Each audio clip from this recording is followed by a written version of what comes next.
రైట్కి మిగతా అప్డేట్ చూస్తే జమిలీ ఎన్నికల రాజ్యాంగ సవరణ బిల్లును కేంద్ర ప్రభుత్వం నేడు లోక్సభలో ప్రవేశపెట్టనుంది. ఇప్పటికే కేంద్ర కేబినెట్ ఆమోదముద్ర వేయగా ఇవాళ లోక్సభ అంశాల జాబితాలో ఈ బిల్లును చేరుస్తూ కేంద్ర ప్రభుత్వం నిర్ణయం తీసుకుంది. ఒకే దేశం ఒకే ఎన్నిక పేరుతో తీసుకురానున్నటువంటి 129వ రాజ్యాంగ సవరణ బిల్లును కేంద్ర న్యాయశాఖ మంత్రి అర్జున్ రామ్ మేఘ్వాల్ సభలో ప్రవేశపెడతారు. అనంతరం సంయుక్త పార్లమెంటరీ స్థాయి సంఘానికి సిఫార్సు చేయాల్సిందిగా స్పీకర్కు ఆయన విజ్ఞప్తి చేయనున్నారు.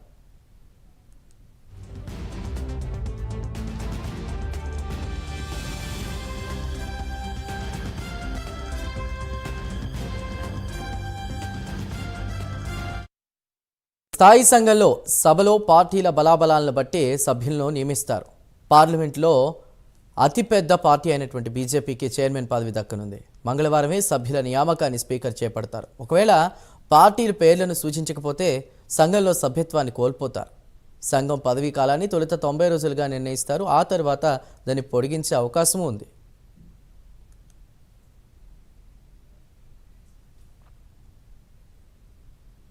రాజ్యాంగ సవరణ బిల్లుతో పాటు కేంద్రపాలిత ప్రాంతాల చట్టాల సవరణ బిల్లు 2024ను కేంద్ర మంత్రి సభలో ప్రవేశపెట్టనున్నారు.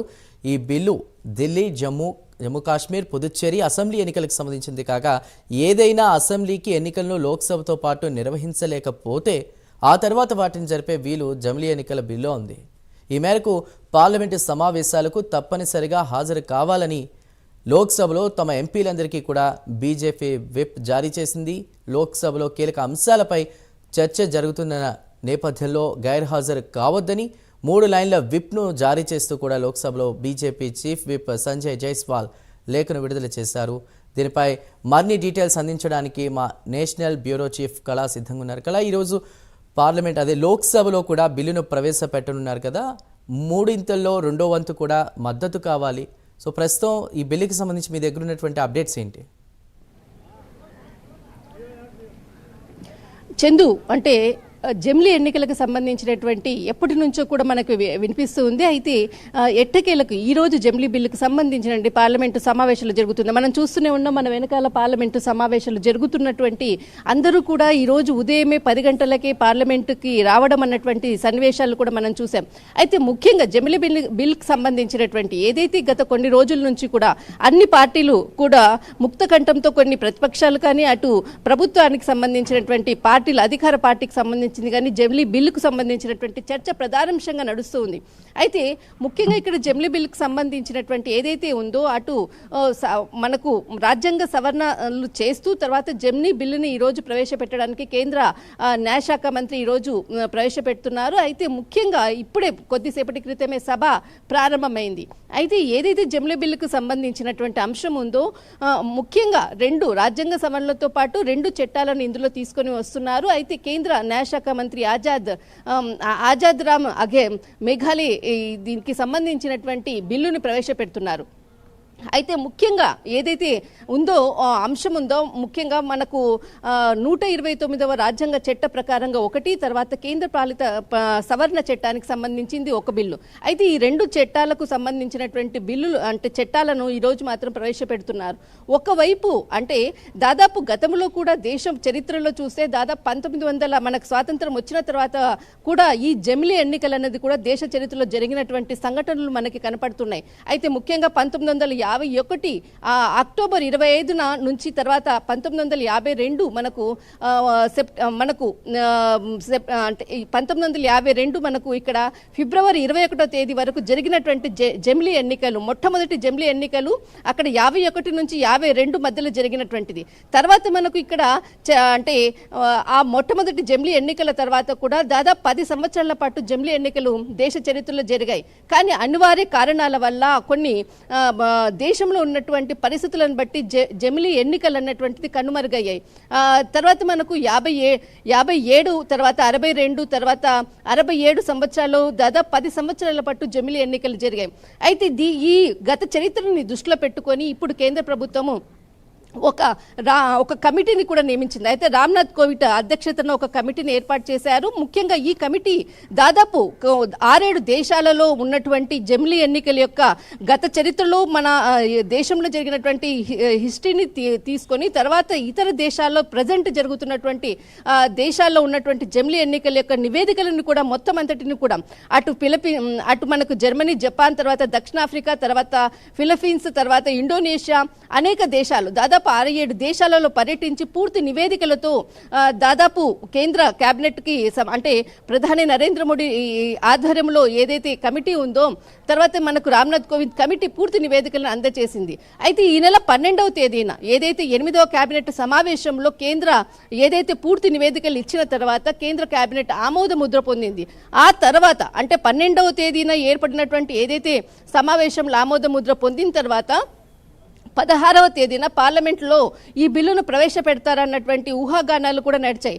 కానీ ఎట్టకేలకు 16వ తేదీ అంటే 15వ తేదీ ఏదైతే లోక్సభ బిజినెస్కి సంబంధించినటువంటి అంశాలకు ఈ బిల్లుని పెట్టాలని చూశారు. కానీ ఆ రోజు దానికి లోక్సభ బిజినెస్లో నుంచి కూడా దాన్ని డిలీట్ చేయడం జరిగింది. అయితే 16వ తేదీన బిల్లు పార్లమెంటు ముందుకు రాకపోవడం అన్నది ఒకటి.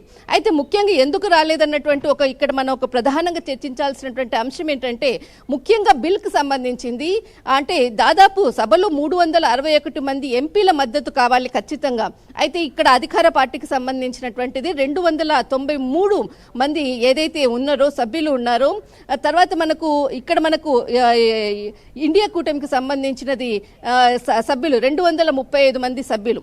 అయితే కొంతమంది అంటే ఆదివారం కావడంతో కొంతమంది ఎంపీలు బయటికి వెళ్లడము తర్వాత సోమవారం వాళ్ళు సరైన సమయానికి రాకపోతే కొంత ఇబ్బందికరమైనటువంటి పరిస్థితులు ఎదుర్కోవాల్సి ఉందన్నటువంటి సమాచారంతో ముందస్తుగానే సోమవారం రోజు బిల్లును ప్రవేశపెట్టలేదన్నది ఇక్కడ ఒక ముఖ్య కారణం. అయితే నిన్న అందరినీ కూడా అటు బీజేపీ అంటే కేంద్ర ప్రభుత్వం కూడా అందరి ఎంపీలు ఎవరైతే ఉన్నారో దాదాపు అందరూ కూడా ఖచ్చితంగా సమావేశానికి రావాలనేది 3 లైన్ విప్ ని జారీ చేయడంతో రాత్రికి రాత్రి అందరూ కూడా హుటాహుటిన ఢిల్లీకి చేరుకోవడం అన్నది ఇక్కడ ఒక ముఖ్యమైన పాయింట్. అటు కాంగ్రెస్ కి సంబంధించినటువంటి వాళ్ళు కూడా ఎలాగైనా కానీ ఈ బిల్లుకు సంబంధించినటువంటి ఖచ్చితంగా దీనిని ముందుకు తీసుకెళ్లరాదు అన్నది కాంగ్రెస్ కూడా చాలా చాకచక్యంగా ఎంపీలు అన్ని పార్టీలకు సంబంధించినటువంటి కూటమి అంటే ఇండియా కూటమిలో ఉన్నటువంటి అందరికీ కూడా విప్ జారీ చేసి అందరినీ కూడా పార్లమెంటుకు సమావేశానికి రావాల్సిందిగా కూడా వాళ్ళు కూడా 3 లైన్ విప్ ను జారీ చేశారు. అయితే ఈ బిల్లు ముఖ్యంగా పార్లమెంట్లో ఈ బిల్లు మనకు ముందుకు వెళ్తుందా లేదా అన్నది కూడా ఇక్కడ చాలా కీలకమైనటువంటి అంశం.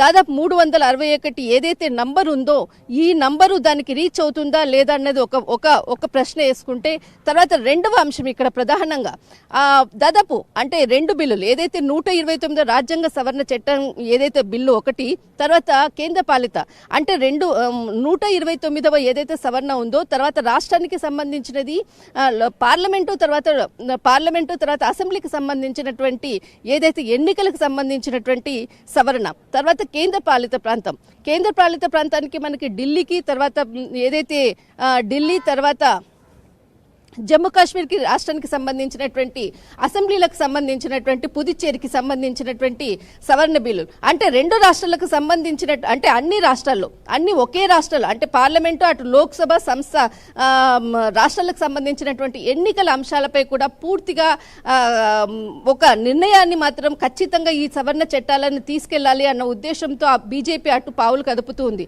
అయితే ముఖ్యంగా ఈ రోజు కొద్దిసేపటి క్రితమే సవరణ అంటే ఏదైతే పార్లమెంటు సమావేశం ప్రారంభమయ్యాయి. ముఖ్యంగా అందరూ కూడా ఎంపీలందరూ కూడా సమావేశానికి హాజరయ్యారు. ముఖ్యంగా వాడివేడి చర్చలవుతుంది.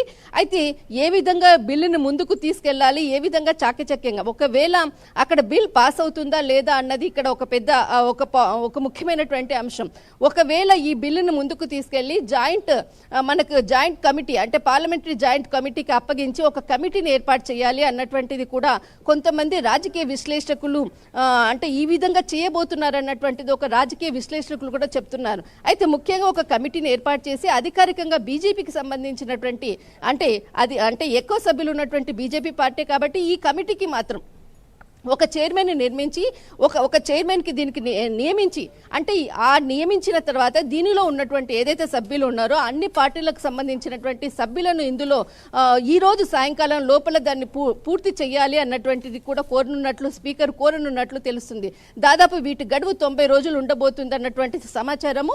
అయితే ముఖ్యంగా ఈ 90 రోజుల్లో పూర్తి నివేదికతో రానున్నటువంటి ఎన్నికల్లో రానున్నటువంటి పార్లమెంట్లో అంటే ఈ సమావేశాలు ఈ నెల 20 తేదీన ముగియనుండడంతో అంత లోపలనే దీనిపై పూర్తి క్లారిటీతో ముందుకు తీసుకెళ్లాలన్నది ఉన్నది.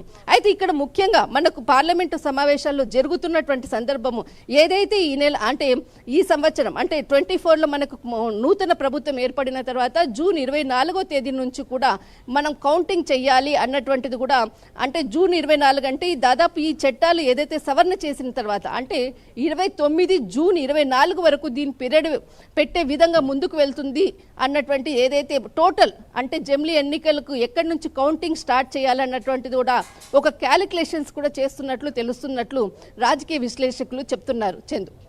రైట్ కళ, థ్యాంక్ యూ.